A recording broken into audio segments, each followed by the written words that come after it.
Duro de Matar, um filme antológico e atemporal que chega a dar arrepio só de ouvir o nome. Quebrou o arquétipo comum de que um herói de ação precisava ser um brucutu invencível, desumanizado e impassível para apresentar um herói despretensioso, inseguro e identificável ao público. Um filme que é, com todas as credenciais, um divisor de águas na maneira de se fazer ação em Hollywood. É sobre ele que eu vou discorrer hoje, aqui nesse vídeo. Pega um lanchinho, um guaranazinho, porque esse papo vai render.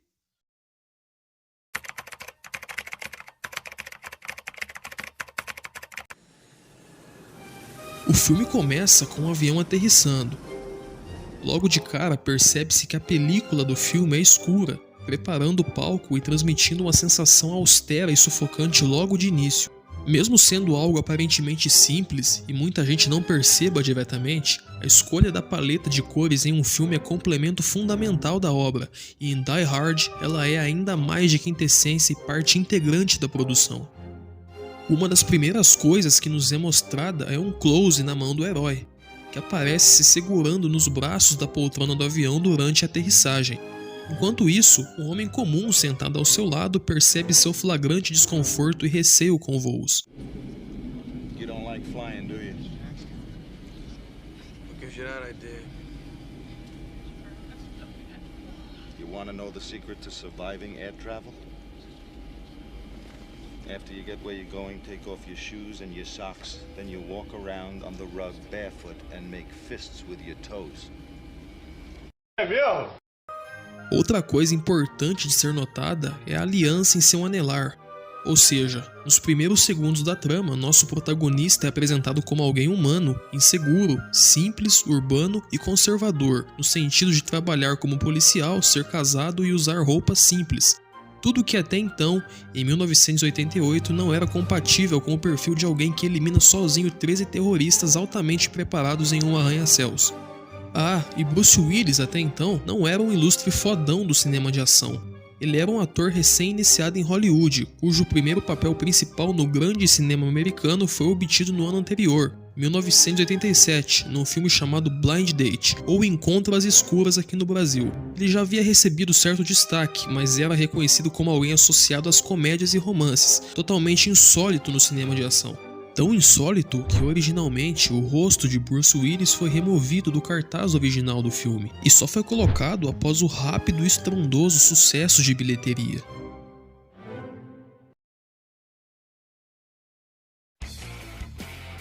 Ao desembarcar no aeroporto de Los Angeles, John McClane, um policial de Nova York, fica atordoado com o ritmo da vida de Los Angeles.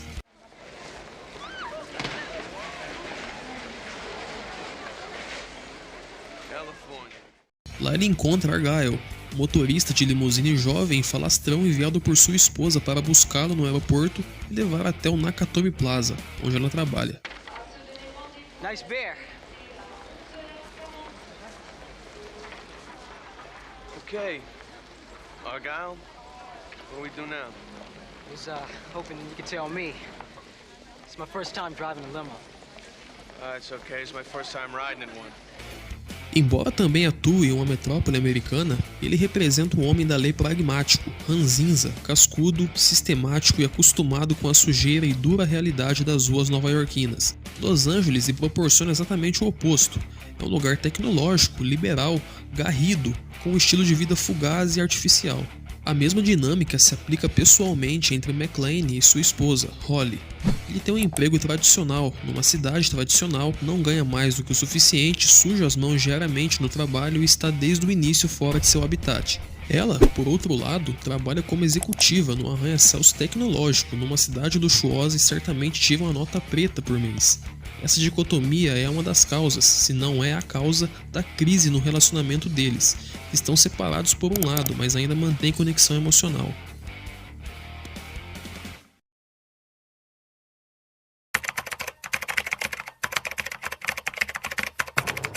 Hans Gruber chega como um antagonista frio, calculista, astuto, meticuloso e muito carismático. Ele é o líder do roubo de 640 milhões, disfarçado de atentado terrorista ideológico que assola o lugar naquela noite.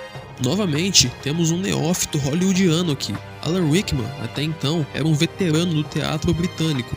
Já muito respeitado nos palcos de drama, mas tão incomum quanto Bruce Willis nas frenéticas telas de ação/thriller. Duro de Matar foi o primeiro filme, a estreia de Rickman em Hollywood. E que estreia impressionante, não?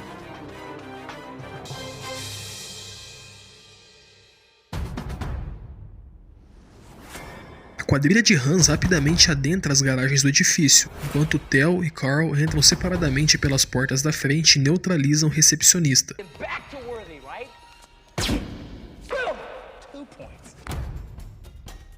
A equipe é altamente especializada. Hans atua como líder, uma mente brilhante, fria e cínica. Theo é o verdadeiro nerd da equipe.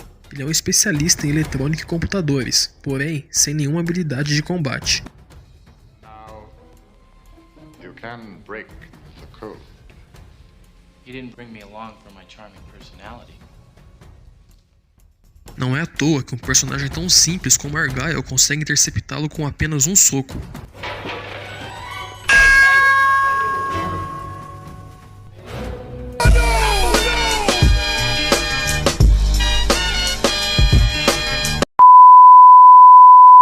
Carl é um personagem mais importante do que parece. É o braço direito de Gruber. Representando a força bruta, é o brutamonte inescrupuloso que o grupo exige.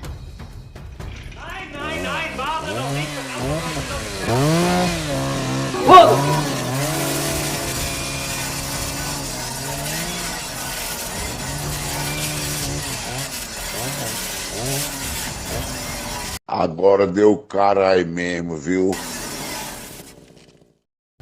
Outros terroristas como Tony, Fritz, Marco, Ed, Uli, Heinrich, Christoph, Alexander, Franco e James são secundários, a maioria deles quase figurantes, e não tem um desenvolvimento de personagem tão trabalhado quanto os três primeiros.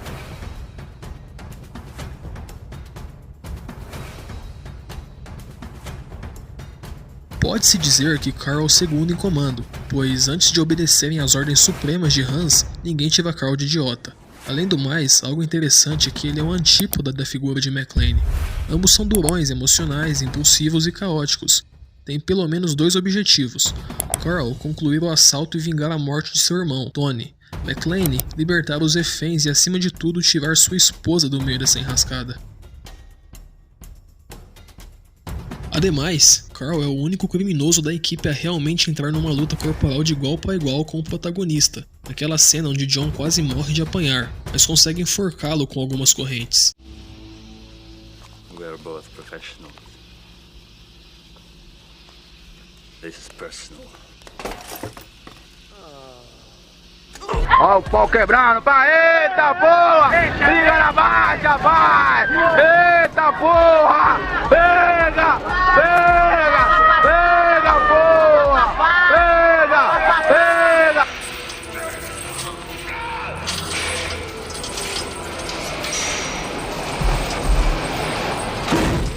E ele ainda volta nos últimos instantes do filme, quase como um morto-vivo, empunhando seu algue pronto para destruir McClane.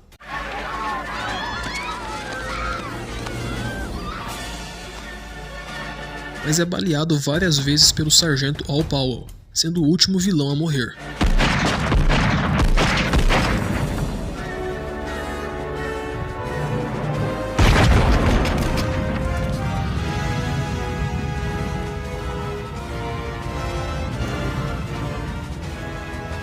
A cena é bem forçada e serve mais mesmo para ressignificar a figura de Powell, livrando-o de ser apenas um figurante, já que aquilo não faz muito sentido. Carl já devia estar morto, ou pelo menos seriamente incapacitado em um alto andar daquele grande edifício. Com as autoridades já interceptando o local, não faria nenhum sentido ele descer lá de cima, empunhando aquele rifle, passar pelo meio de todo mundo e ninguém fazer nada.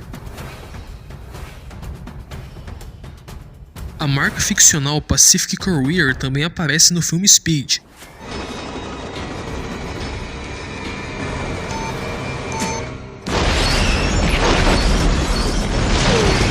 Speed foi dirigido por Jean de Bont, que na época, em Duro de Matar, era o diretor de fotografia.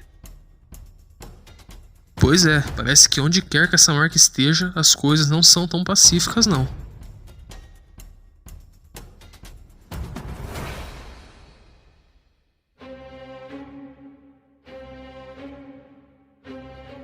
Duro de Matar tem 2 horas e 11 minutos de duração, e vamos ser francos, nem parece que dura tudo isso. O roteiro não abre espaço para firulas, diálogos supérfluos, romancismo cafona ou takes de câmera desnecessários que possam desviar a atenção da história principal. Enquanto outros filmes do gênero se escoram principalmente em elementos como o triângulo herói-mocinha-vilão, a sede por uma vingança heróica e o vínculo romântico meloso entre o herói e a mocinha, Die Hard descarta alguns desses elementos, mas incorpora, ainda que de maneira minimizada, outros, tudo em nome de uma ação pura, frenética e ininterrupta. McClane, por exemplo, não é um herói tradicional, como já foi discutido antes. Ele é apresentado de maneira despretensiosa, como apenas um homem tentando salvar o próprio casamento e está claramente em apuros naquele prédio. Ele pede ajuda. Mayday, mayday, anyone copying Channel 9? Terrorists have seized the Nakatomi building and are holding at least 30 people hostage. I repeat, unknown number of terrorists, 6 or more armed with automatic weapons at Nakatomi Plaza. Duvida da própria capacidade. Just watch your ass and you'll make it out of there, you hear me? I guess that's up to the man upstairs. Xinga. This channel is reserved for emergency calls only. No fucking shit, lady! Do I sound like I'm ordering a pizza? Se machuca Put me down for 20. I'm good for it. e frequentemente usa o sarcasmo para quebrar a tensão da situação. 9 million terrorists in the world and I gotta kill one with feet smaller than my sister. Ele não controla o ambiente, ele sobrevive a ele.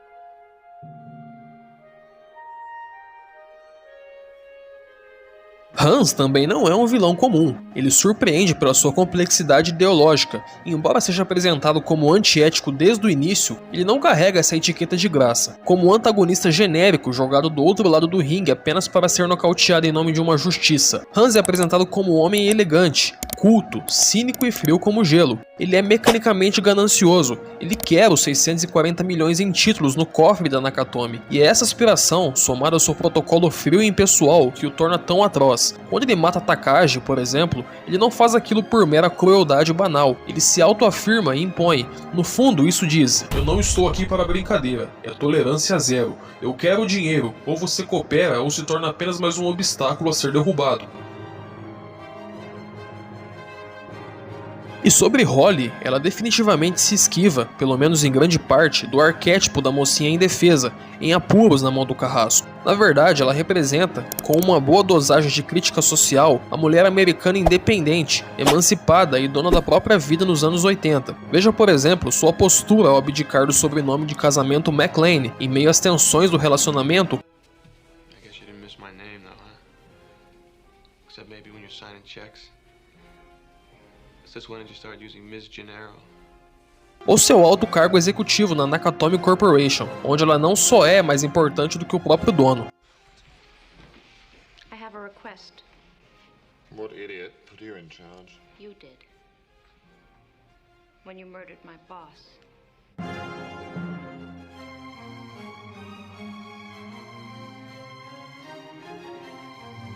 A filmagem de Duro de Matar prende a atenção porque é precisa, bem amarrada, envolve uma tensão que aumenta gradativamente e não brocha no meio do caminho. Os takes são precisos, desde o início mostram somente o essencial, com a mão de McClane se segurando na poltrona, o caminhão dos terroristas adentrando as garagens ou Powell, no que parecia ser só mais um dia comum de patrulha, mas acabou sendo um verdadeiro dia de cão. A película escura, somada ao ambiente confinado e a propícia trilha sonora de Michael Kamen te arrebatam para dentro daquele prédio. Não tem para onde correr. E mesmo se tivesse, sua esposa está no meio daqueles reféns. A situação é crítica, urgente e iminente. Uma cena embala a outra, sem pausa para sequer uma respiração.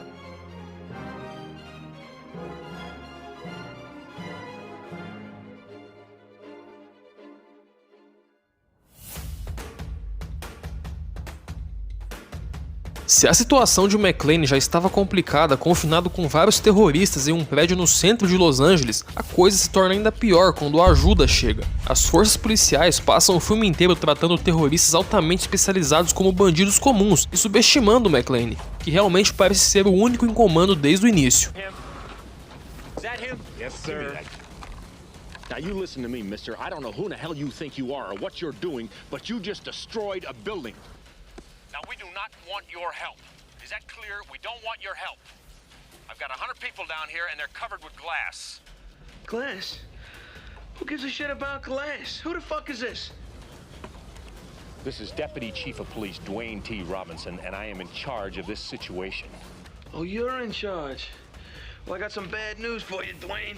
From up here, it doesn't look like you're in charge of jack shit. You listen to me, you little asshole. Asshole? I'm not the one who just got butt-fucked on national TV, Dwayne. Hola, pata seca. Now you listen to me, jerk-off. If you're not part of the solution, you're part of the problem. Quit being part of the fucking problem and put the other guy back on. Eles seguem tudo à risca, com total inflexibilidade, e é exatamente a previsibilidade da ação policial a maior carta na manga de Hans, o corte de energia que destravaria o último mecanismo de segurança magnético do cofre. Those guys in the suits, I don't know who they are. That's the FBI. They're ordering the others to cut the building's power. Regular as clockwork. Or a time lock. Precisely. The circuits that cannot be cut are cut automatically in response to a terrorist incident. You asked for miracles, dear. I give you the FBI. Por outro lado, o sensacionalismo da imprensa é representado pelo repórter Dick Thornburg, um sujeito obcecado por audiência que não apresenta nenhuma sensibilidade ou escrúpulos para conseguir um bom furo jornalístico. Tell me you got that. I got it. Hit your heart on Channel 5. Para ele vale tudo, desde causar problemas dentro da própria emissora onde trabalha, I'm not sitting on this. I don't want to hear it. This is my story. I am going up there. Sam, all right, look, Sam, I tell you what. You don't want to give me a truck? I'll go and I'll steal a truck. Give us a break, Thornburg. Eat it, Harvey. até ameaçar denunciar uma babá às autoridades de extradição caso ela não deixasse ele fazer seu show, expondo os filhos do casal McClane em rede nacional.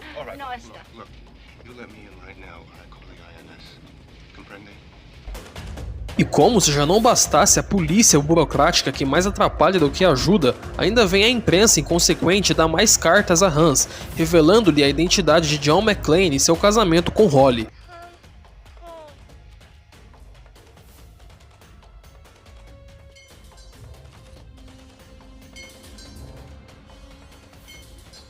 Mrs. McClane. Honors to make your acquaintance.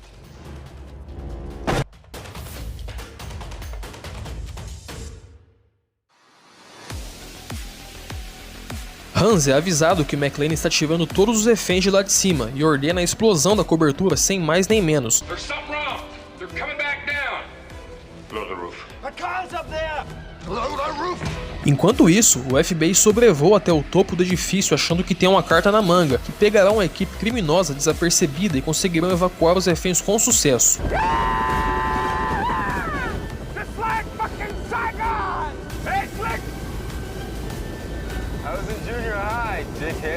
No entanto, a explosão destrói o helicóptero, enquanto o McClane se joga e fica pendurado através de uma mangueira de incêndio.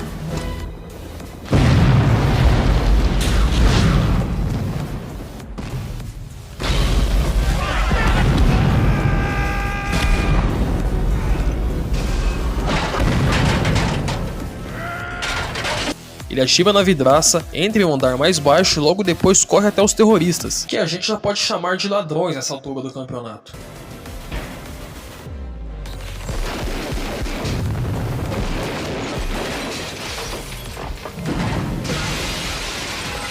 Ao chegar lá, Hans obviamente faz Holly de refém e obriga McClane a largar a submetralhadora.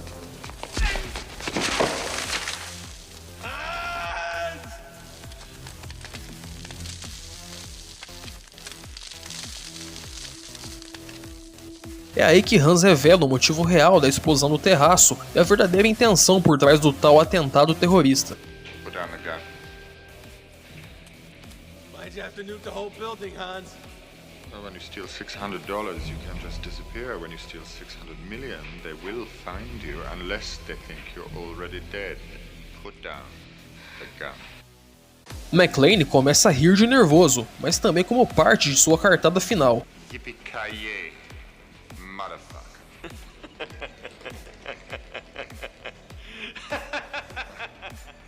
Hans e Ed também caem na gargalhada, achando que já venceram, enquanto Holly fica completamente perplexa com o que está acontecendo. Onde é que eu tô?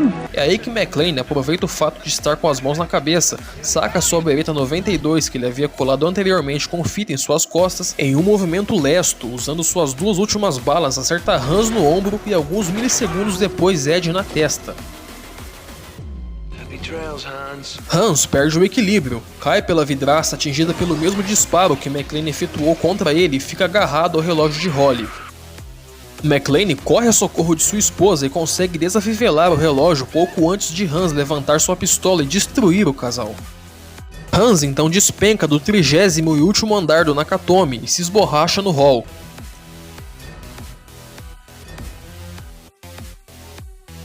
Well, I hope that's not a hostage.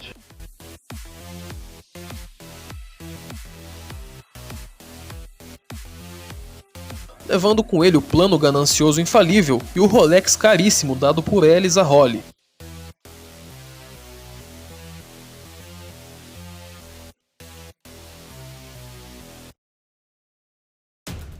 Die Hard termina então com uma mensagem tácita, mas romanticamente filosófica de que o amor, quando é verdadeiro, não depende de dinheiro e nem deve ser afetado por ele. Que demais! É um verdadeiro filme de ação porque cada ação presente no roteiro gera uma consequência em algum momento da trama. Die Hard não precisa de violência gratuita para ser irado, só precisa de 3 elementos para sustentar tudo. Um ambiente confinado, sem saída ou contato com o mundo exterior, um cara cansado, mas que se vê na incumbência de salvar a própria vida e ser o herói do dia, e alguns algozes para serem eliminados estrategicamente um de cada vez. Não é à toa que, desde que saiu, a fórmula foi repetida trocentas vezes e continua dando certo. Mas sinceramente, só Die Hard entrega esse tropo de maneira original e única sem depender de muitos modismos ou clichês.